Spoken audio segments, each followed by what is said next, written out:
To Airbnb or not to Airbnb? That is the question here in Colorado. Well, it pays my mortgage. It pays utilities for the most part. No, it's great. Mick Barnhart has rented out his 5 Points carriage home for 3 years.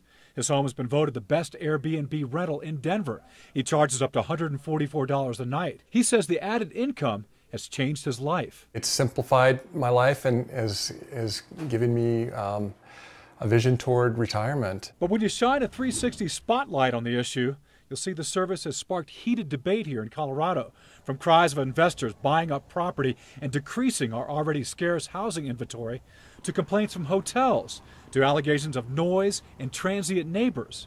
The noise issue hits home with Cap Hill resident Hannah Palker and her Yorkie Nina. Frustration, definitely, and angry as well. Summit County has requested the state explore changing the category of Airbnb rentals from residential to commercial, a move that would change the tax rate for rental properties from roughly 7% to a whopping 29%. It's a good story to follow, though. Denver City Councilwoman Mary Beth Sussman says Denver has generally been receptive to the Airbnb movement, despite a few complaints. It usually happens when they've rented it out to a very large group of people. The guests become noisy and disturbing to the neighborhood peace. Sussman says more than half of the city's roughly 3,000 renters depend on the income and operate legally, meaning their rental property is their place of residence.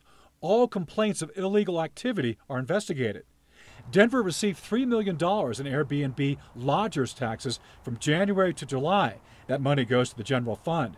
Sussman says she's concerned a larger tax would put most Airbnbers out of business or cause them to operate illegally. It would reduce the interest in people getting a license because of the enormous extra cost. So let's bring it back. Airbnb's been great, and I feel very fortunate to be a part of the program. He sympathizes with neighbors who've had complaints, but he believes the Airbnb system itself makes abuses rare. It's a self-check system where the guests have to do well in order to participate in Airbnb and for other hosts to accept them. And I have to be on my best behavior too and provide the best products so that guests will rate me highly too. So what's next?